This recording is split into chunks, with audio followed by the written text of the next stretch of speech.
पूर्वाधार सम्मेलन बिहिबारदेखि सुरु। आर्थिक विकासका लागि पूर्वाधार र प्रविधिमा लगानी गर्न निजी क्षेत्रको सुझाव। चुनावपछि प्रधानमन्त्री बनेर अर्थतन्त्र सुधार गर्ने पूर्व प्रधानमन्त्री दाहालको आशय। बन्द रहेका 7वटा उद्योग यसै वर्षदेखि सञ्चालनमा ल्याइने। ग्यासमा 2 थरी सिलिन्डर र सो मूल्य अलग अलग लागू गर्ने सरकारको तयारी। र असोज 1 गतेदेखि चाडपर्व लक्षित सुपथ मूल्य पसल सञ्चालनमा आउने। खाद्यान्नमा 7 र खसी बोकामा 10 रुपैयाँ छुट पाइने।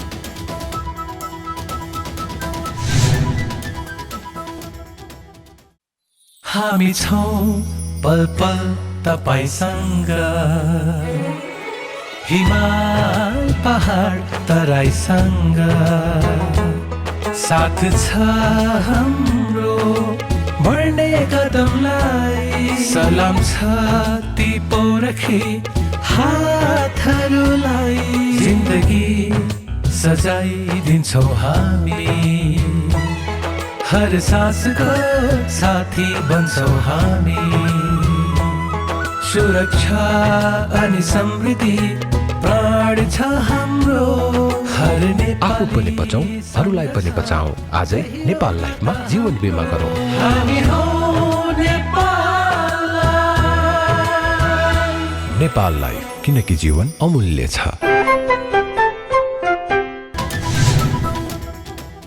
नमस्कार, कारोबार समाचारमा स्वागत छ। अब समाचार विस्तारमा। विकासका लागि पूर्वाधार भन्ने नाराका साथ काठमाडौँमा 4थो नेपाल पूर्वाधार सम्मेलन सुरु भएको छ। भौतिक पूर्वाधार तथा यातायात मन्त्रालय र नेपाल उद्योग परिसंघ CNI को संयुक्त आयोजनामा 2 दिने पूर्वाधार सम्मेलनको बिहिबारबाट सुरु भएको हो। सम्मेलनको उद्घाटन पूर्व प्रधानमन्त्री एवं नेपाल कम्युनिस्ट पार्टी नेकपाका अध्यक्ष पुष्पकमल दाहालले गर्नुभयो। पूर्वाधार विकासका लागि सरकारले गरेका प्रतिज्ञा एवं सुधारहरूलाई उत्प्रेरित गर्न, पूर्वाधार क्षेत्रमा निजी लगानी आकर्षित गर्न, दिगो विकास लक्ष्यहरू हासिल गर्न मद्दत गर्ने हरित जलवायु उत्थानशील पूर्वाधार परियोजनाहरूलाई प्राथमिकता दिने उद्देश्यले सम्मेलनको आयोजना गरिएको CNI ले जानकारी गराएको छ। सम्मेलनमा पूर्वाधारका लागि लगानी प्रवर्धन, पूर्वाधार क्षेत्रको विकासका अवरोध लगायतका विषयमा राष्ट्रिय अन्तर्राष्ट्रिय पूर्वाधार विज्ञ, लगानीकर्ता, तिनै तहका सरकार, निजी क्षेत्रका प्रतिनिधि बीच गहन रूपमा छलफल समेत हुनेछ। सम्मेलनको उद्घाटन गर्दै पूर्व प्रधानमन्त्री दाहालले वर्तमान अवस्थामा निजी क्षेत्रको सहभागिता र विश्वास नलिकन देशले आर्थिक विकास र समृद्धिको यात्रालाई गति दिन नसक्ने बताउनुभयो। उहाँले संविधान सभाबाट संविधान निर्माण गर्दै गर्दा निजी क्षेत्रलाई महत्त्व दिएको दाबी गर्दै उहाँले संविधान निर्माणपछि हरेक राजनीतिक दलको घोषणामा निजी साझेदारी अवधारणा अघि सारिएको पनि बताउनुभयो। मैले यसो भन्दा मानिसहरूलाई कतिपय बेला साँच्चै प्रचण्डले प्राइभेट सेक्टरलाई विश्वासमा लिएर भौतिक पूर्वाधारको विकास, रोजगारी सृष्टि गर्नेदेखि समग्र राष्ट्रिय अर्थतन्त्रको विकासमा जोड गरेकै हो त भन्ने पनि प्रश्नहरू आउने गरेको मैले पाउँथेँ।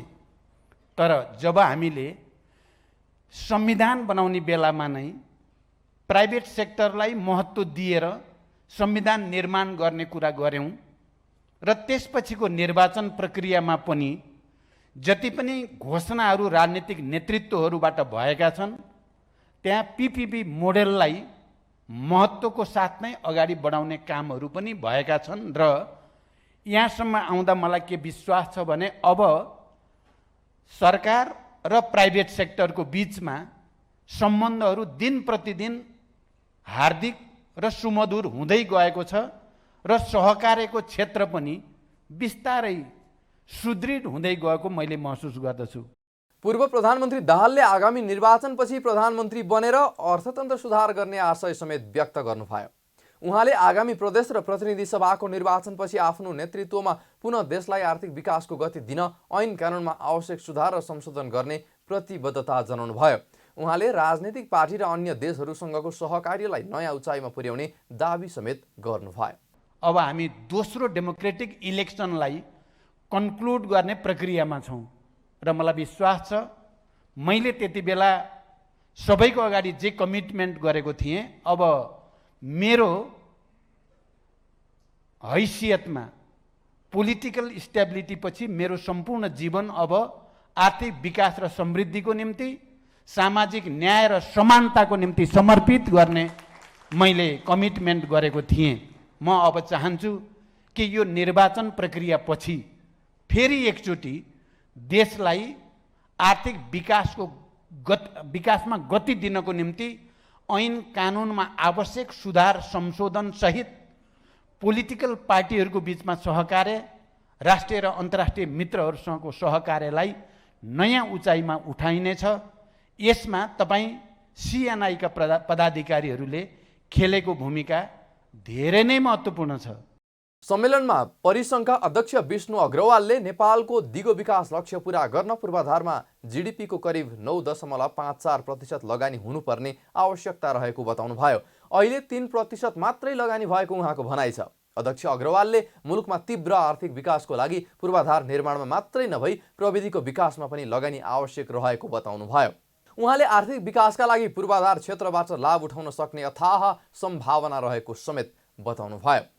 आर्थिक विकासका लागि पूर्वाधार क्षेत्रबाट लाभ उठाउन सक्ने अथाह सम्भावना छ। हामीसँग सिएनआईले 2019मा तयार पारेको एउटा प्रतिवेदन अनुसार नेपालले पूर्वाधार क्षेत्रमा रहेको ग्याप हटाउनको लागि र दिगो विकासका लक्ष्य भेटाउन पूर्वाधार क्षेत्रमा जीडीपीको कम्तीमा 8% देखि 9.54% लगानी गर्नुपर्ने देखिन्छ। अहिले ग्लोबलाइजेसनको व्यापकताले गर्दा आधुनिक पूर्वाधार विकासका लागि चाहिने पुँजी र प्रविधि संसारको कुनै पनि कुनामा किन नहोस् उपयोग गर्न गाह्रो छैन। यसका लागि केही नीतिगत सुधार र विश्व बजारसँग जोडिने वित्तीय उपकरणहरू व्यवस्था गर्नुपर्छ। नेपाल लगानीका लागि कति आकर्षित र सुरक्षित छ भने मौखिक रूपमा होइन, प्रविधिक रूपमा हेर्न खोज्न अन्तर्राष्ट्रिय लगानीकर्ताहरूले देख्न चाहन्छ। यसैले नेपालको सोभरेन क्रेडिट रेटिङबाट यसको बाटो खुल्ला गर्नुपर्छ। लगानीमा प्रतिफलको एक किसिमको सुनिश्चितता दिन सक्नुपर्छ। त्यसले नेपाललाई आवश्यक परेको खण्डमा अन्तर्राष्ट्रिय बजारमा विभिन्न बन्ड जारी गरेर लगानी उठाउने विकल्प खुल्ला गर्नेछ। यो विषयलाई पनि म बजेटले समेट्नु सुखद छ। अध्यक्ष अग्रवालले पूर्वाधार विकासको विकास गर्न पुँजीगत खर्च बढाउन सरकारलाई सुझाव समेत दिनुभयो। आर्थिक पुनरुत्थान, हरित पूर्वाधारमा ध्यान केन्द्रित गर्दै पूर्वाधारमा लगानी गर्नु नै उत्तम शर्त हो भन्ने धारणालाई सुदृढ पार्न आयोजना गरिएको सम्मेलनमा विभिन्न सत्रमा पूर्व प्रधानमन्त्री, सातै प्रदेशका मुख्यमन्त्री, महानगरपालिकाका प्रमुख, पूर्वाधार क्षेत्रका राष्ट्रिय अन्तर्राष्ट्रिय विज्ञ, एसियाली विकास बैङ्कका उपाध्यक्ष, प्राध्यापकहरूको समेत प्रस्तुति रहने छ भने सम्मेलनमा 25 देशबाट 600 भन्दा बढीको सहभागिता रहेको पनि सिएनआईले जनाएको छ। संस्कृति, पर्यटन तथा नागरिक उड्डयन मन्त्री जीवनराम श्रेष्ठले सरकारले अन्तर्राष्ट्रिय हवाई उडान सुदृढीकरणका लागि भारतसँग छलफल सुरु गरेको बताउनु भएको छ। बिहिबार नेपाल उद्योग परिसङ्घले आयोजना गरेको 2 दिने पूर्वाधार सम्मेलनमा बोल्दै मन्त्री श्रेष्ठले नेपालमा एउटा मात्र अन्तर्राष्ट्रिय हवाई बिन्दु भएका कारण एयर कनेक्टिभिटी सहज नभएकाले सरकारले अन्तर्राष्ट्रिय हवाई उडान सुदृढीकरणका लागि भारतसँग छलफल सुरु गरेको बताउनु भएको हो। उहाँले सरकारले महेन्द्रनगर, नेपालगञ्ज र भैरहवा प्रवेश बिन्दु खुल्ला गराउनका लागि भारतसँग छलफल सुरु गरेको बताउनुभयो। मन्त्री श्रेष्ठले नेपालले अहिले 40 देशहरूसँग दुईतर्फी हवाई उडान सम्झौता गरिसकेको बताउँदै अब छिट्टै अमेरिका, रुस लगायतका देशमा सिधा उडान गर्ने तयारी सुरु गर्ने पनि जानकारी दिनुभयो। उहाँले यसबाट नेपाललाई 12 महिना नै पर्यटकीय गन्तव्य स्थल बनाउन टेवा पुग्ने विश्वास व्यक्त गर्नुभयो। उहाँले पर्यटकहरू नेपाल घुम्नका लागि 12 महिना नै आउन सक्ने हावापानी र वातावरण रहेको समेत बताउनुभयो। नेपालको पर्यटन क्षेत्रलाई सुदृढ गर्नको लागि र यसलाई चाहिँ नि हामीले अब नेपाल पर्यटकहरूको चाहिँ नि 12 महिना आउन सक्ने एउटा देश हो भनेर हामीले अगाडि बढाइरहेका छौँ। Round the year destination Nepal चाहिँ नि round the year tourist destination भनेर हामीले एउटा अभियान सुरु गर्दैछौँ। नेपालको जुन खालको एउटा हावापानी, यहाँको चाहिँ नि वातावरण र यहाँको चाहिँ नि जुन सबै खालका चाहिँ नि अवस्थाहरूबाट 12 महिना पर्यटकहरू नेपाल घुम्न आउन सक्ने अवस्था छ र घुम्ने ठाउँहरू छ र हामीले पर्यटन क्षेत्रलाई पनि एउटा इन्क्लुसिभनेसको पोलिसीबाट अगाडि बढाउन खोजिरहेका छौँ। यो हिसाबले नेपालको पर्यटन क्षेत्रको विकासको लागि अहिले नेपाल सरकार अगाडि बढिरहेको चाहिँ नि अवस्था छ। पर्यटन मन्त्री श्रेष्ठले सरकार हवाई, जल, स्थल, रेल कनेक्टिभिटी सुदृढीकरणका लागि प्रतिबद्ध रहेको पनि बताउनुभयो। उहाँले कनेक्टिभिटी विकास गर्नका लागि लगानी भित्र्याउन र लगानी विस्तार गर्न सरकारले प्राथमिकता दिएको भन्दै कनेक्टिभिटी बिना विकासको गति लिन सहज नहुने बताउनुभयो। उहाँले एउटा मात्र मुलुकको पूर्वाधार विकासले विश्व आर्थिक रूपमा मजबुत हुन नसक्ने भन्दै रिजनल कनेक्टिभिटीलाई अगाडि बढाउन आवश्यक रहेको बताउनुभयो। उहाँले क्षेत्रीयसँगै आन्तरिक कनेक्टिभिटीहरूको पनि उत्तिकै आवश्यक रहेको पनि बताउनुभयो। हाम्रो जुन चाहिँ नि कनेक्टिभिटीका कुराहरू छन्, यो बिना हामीले चाहिँ नि विकासको गतिमा अगाडि बढ्न सक्दैनौँ र हाम्रो देशले जुन आर्थिक जुन चाहिँ नि विकासको आधारको रूपमा हाम्रो जुन कृषि, जलस्रोत र चाहिँ नि पर्यटनलाई हामीले लिएका छौँ, यो क्षेत्रको विकासको लागि पनि हामीलाई यो कनेक्टिभिटीहरूको आवश्यकता पर्छ। त्यसैले त्यो सडकको कुरा होस्, चाहे त्यो चाहिँ नि जलमार्गका कुराहरू होस्, चाहे त्यो हवाई मार्गका कुराहरू होस्, चाहे त्यो रेल मार्गका कुराहरू होस्, यो सबै कुराहरूको चाहिँ नि कनेक्टिभिटीले मात्र हामीले यो क्षेत्रको विकासका कामहरूलाई अगाडि बढाउन सक्छौँ र नेपालको आर्थिक वृद्धि दरलाई हामी चाहिँ नि बढाउन सक्छौँ। यस्तै मन्त्री श्रेष्ठले पर्यटन प्रवर्धनका लागि सुदूरपश्चिमको खप्तड, मानसरोवर नियाल्न सकिने हुम्ला, रारा, फोक्सुन्डो लगायत गन्तव्यतर्फका सडक मार्ग तयार गर्न आवश्यक रहेको समेत बताउनुभयो। काठमाडौँ महानगरपालिकाले नक्सा पास नगरी बनेका घर तथा भवन र सीमा पर्खालको समेत नक्सा पास गर्न समय सीमा दिएको छ। महानगरपालिकाले सरकारी, संस्थागत, निजी वा जुनसुकै प्रकृतिको भए पनि 90 दिनभित्र घर तथा भवनको नक्सा पास गरिसक्न तथा 35 दिनभित्र सीमा पर्खालको समेत नक्सा पास गर्न बिहिबार एक सार्वजनिक सूचना जारी गरेको हो। महानगरले तोकिएको मितिभित्र भवनको नक्सा पास नगरेमा त्यस्ता भवनहरूको विवरण सङ्कलन गरी स्थानीय सरकार सञ्चालन ऐन 2074 र प्रचलित भवन निर्माण सम्बन्धी मापदण्ड संहिता कार्यविधि र यस कार्यालयको निर्णय बमोजिम कारबाही गर्ने समेत स्पष्ट पारेको छ। साथै 35 दिनभित्रमा सीमा पर्खालको समेत नक्सा पास नगरेमा र मापदण्ड विपरीतका सीमा पर्खाल नहटाएमा महानगरको टोलीले त्यस्ता पर्खाल हटाउने पनि सार्वजनिक सूचनामा उल्लेख गरेको छ। महानगरले सीमा पर्खाल हटाउँदा लागेको खर्च समेत सरकारी बाँकी सरह सम्बन्धित घर जग्गा धनीबाट असुल उपर गरिने बेहोरा समेत उल्लेख गरेको छ। पछिल्लो समय महानगरपालिकाले अनधिकृत रूपमा बनाइएको संरचनाहरू हटाउने कामलाई अभियानकै रूपमा अगाडि बढाएको छ। सरकारले चालु आर्थिक वर्षदेखि नै विभिन्न 7वटा रुग्ण उद्योग सञ्चालन गर्ने तयारी गरेको छ। उद्योग, वाणिज्य तथा आपूर्ति मन्त्री दिलेन्द्र प्रसाद बडुले मन्त्रालय सम्हालेको 5 महिना अवधिमा भएका कामबारे जानकारी दिन बिहिबार मन्त्रालयमा आयोजित पत्रकार सम्मेलनमा यसै वर्षदेखि बन्द रहेको मध्ये विभिन्न 7वटा उद्योग सञ्चालन गर्ने गरी अर्थ मन्त्रालयको निजीकरण इकाइमा पेश गरिएको बताउनु भएको हो। उहाँले रुग्ण उद्योगहरूको पुनः सञ्चालन र व्यवस्थापनका सम्बन्धमा गठित कार्यदलले गोरखकाली रबर उद्योग, जनकपुर चुरोट कारखाना, नेपाल ओरिएन्ट एन्ड म्याग्नेसाइट प्राली, नेपाल मेटल कम्पनी, बुटवल धागो कारखाना, विराटनगर जुट मिल र हेटौँडा कपडा उद्योग सञ्चालनको लागि विकल्प सहितको सञ्चालन मोडालिटी तयार गरिसकेको बताउनुभयो। कार्यदलले तयार गरेको मोडालिटी मन्त्री परिषदबाट समेत पास भई उद्योग सञ्चालन गर्ने गरी अर्थ मन्त्रालयको निजीकरण इकाइमा पेश गरिएको बताउनुभयो। रुग्ण उद्योगहरूको पुनः सञ्चालन र व्यवस्थापनका सम्बन्धमा गठित कार्यदलले विभिन्न 7वटा रुग्ण उद्योग गोरखकाली रबर उद्योग, जनकपुर चुरोट कारखाना limited, Nepal orient and magnesite प्राली, Nepal metal company limited, Butwal धागो कारखाना, विराटनगर जुट मिल, हेटौँडा कपडा उद्योगहरूको सञ्चालनको लागि विभिन्न विकल्पसहित सञ्चालनको ढाँचा मोडालिटी तयार गरी मन्त्रिपरिषदबाट पारित गराई यसै वर्ष बन्द उद्योग सञ्चालन गर्ने गरी अर्थ मन्त्रालयको निजीकरण इकाइमा पेश गरिसकिएको छ। मन्त्रालय सम्बद्ध 17वटा सार्वजनिक संस्थानहरूमध्ये 7वटाको चल अचल सम्पत्ति एकिन गरी संरक्षणको लागि अभिलेखन कार्य सुरु गरिएको छ। मन्त्रालयले त्यस्ता उद्योग सञ्चालनको लागि यसअघि पनि धेरै पटक अध्ययन प्रतिवेदन बनाइसके पनि हालसम्म पनि उद्योग सञ्चालनमा आउन भने सकेको छैन। यता सरकारले उपभोक्ता र व्यावसायिक प्रयोजनका लागि प्रयोग हुने सिलिन्डर र सो मूल्य अलग अलग कायम गर्ने तयारी पनि गरेको छ। मन्त्री बडुले 10 वर्ष अघि तुइएको 2 थरी सिलिन्डर लागू गर्ने गरी योजना अघि सार्नु भएको हो। जस अनुसार घरायसी प्रयोजनका लागि र व्यावसायिक प्रयोजनका लागि छुट्टा छुट्टै सिलिन्डर प्रयोग गर्नुपर्नेछ। खिलराज रेग्मी सरकारको पालामा लागू गरेको योजना अनुसार नेपाल आयल निगमले ग्यास उद्योगीलाई 2 थरी सिलिन्डर बनाउन दबाब दिएको थियो। निगमको दबावका कारण उद्योगीले केही हजार सिलिन्डरमा रङ पोते पनि 2 थरी सिलिन्डर लागू गर्ने योजना उद्घाटनमा मात्रै सीमित भएको थियो।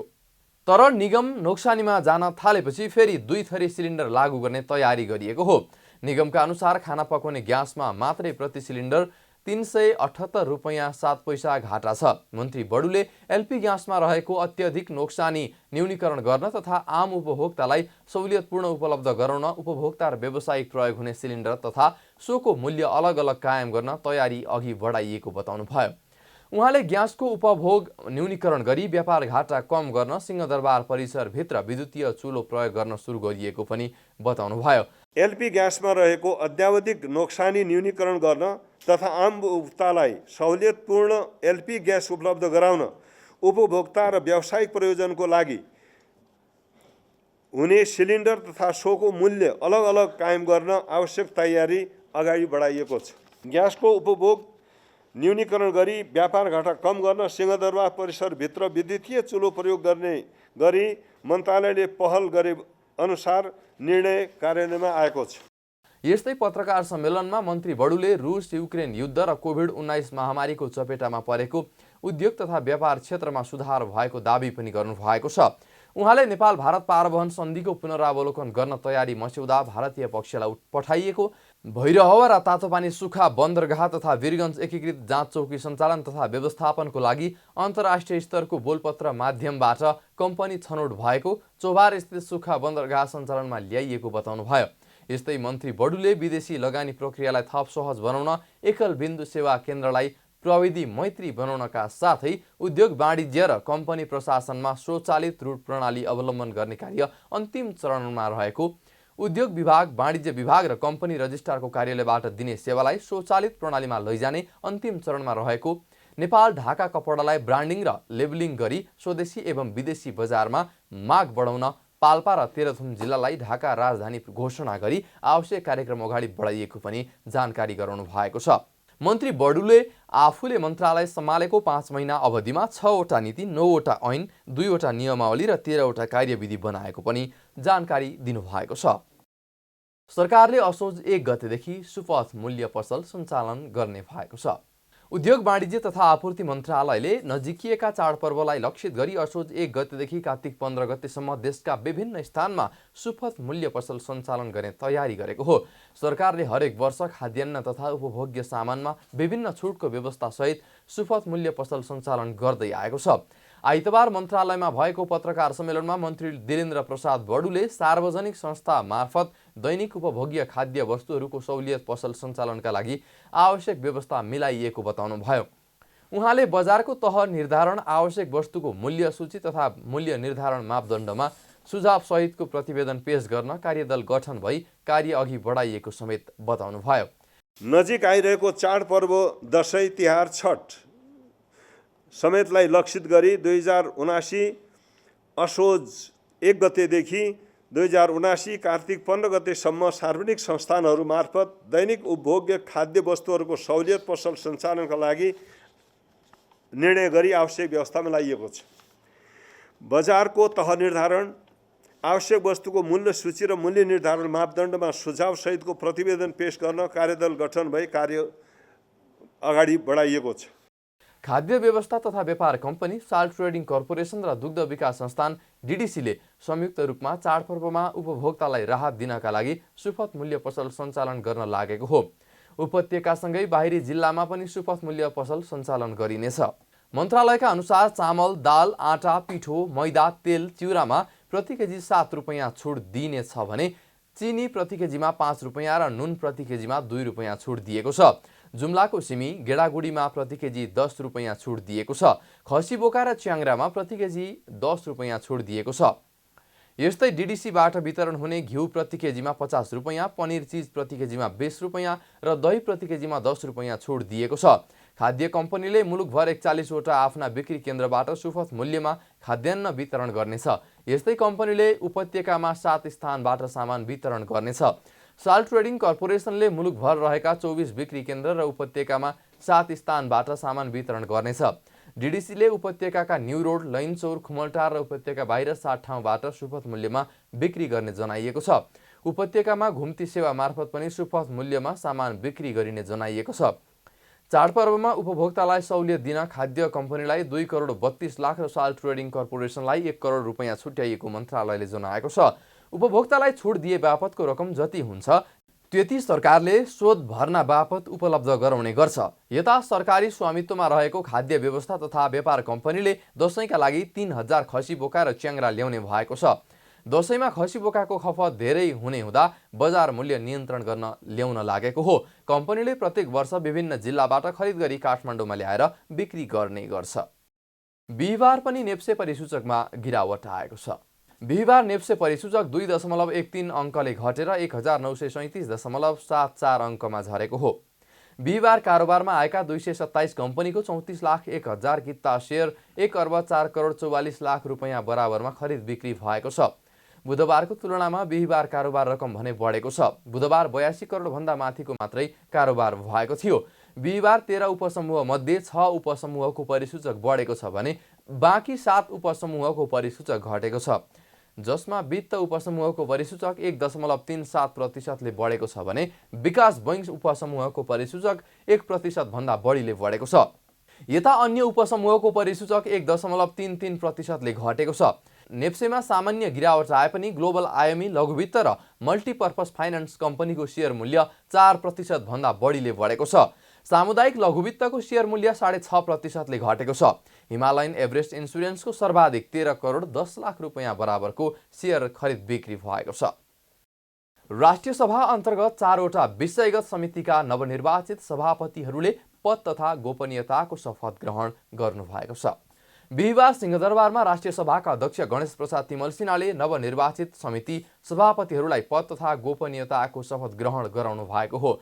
4वटा विषयगत समितिका सभापतिको निर्वाचनका लागि 4 जनाको उम्मेदवारी परेपछि बिहिबार नै बसेको सम्बन्धित समितिको बैठकले उहाँहरूलाई निर्विरोध सभापति चयन गरेको थियो, जस अनुसार दिगो विकास तथा सुशासन समिति सभापतिमा राष्ट्रिय सभा सदस्य प्रकाश पन्थ, विधायन व्यवस्थापन समितिमा डाक्टर बेदुराम भूषाल, प्रत्यायोजित व्यवस्थापन तथा सरकारी आश्वासन समितिको सभापतिमा माया प्रसाद शर्मा र राष्ट्रिय सरोकार तथा समन्वय समिति सभापतिमा दिलकुमारी रावल थापा पार्वतीले शपथ लिनुभएको छ।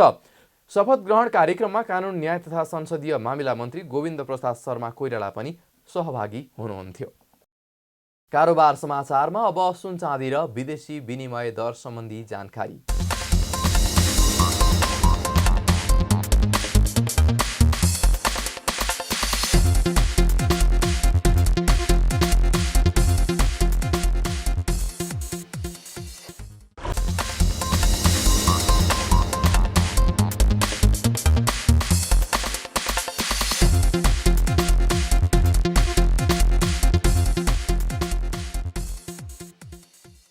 बिदा हुनु अघि अहिलेसम्मका प्रमुख समाचार फेरि एकपटक। पूर्वाधार सम्मेलन बिहिबारदेखि सुरु। आर्थिक विकासका लागि पूर्वाधार र प्रविधिमा लगानी गर्न निजी क्षेत्रको सुझाव। चुनावपछि प्रधानमन्त्री बनेर अर्थतन्त्र सुधार गर्ने पूर्व प्रधानमन्त्री दाहालको आशय। बन्द रहेका 7वटा उद्योग यसै वर्षदेखि सञ्चालनमा ल्याइने। ग्यासमा 2 थरी सिलिन्डर र सो मूल्य अलग अलग लागू गर्ने सरकारको तयारी। र असोज 1 गतेदेखि चाडपर्व लक्षित सुपथ मूल्य पसल सञ्चालनमा आउने। खाद्यान्नमा 7 र खसी बोकामा 10 रुपैयाँ छुट पाइने।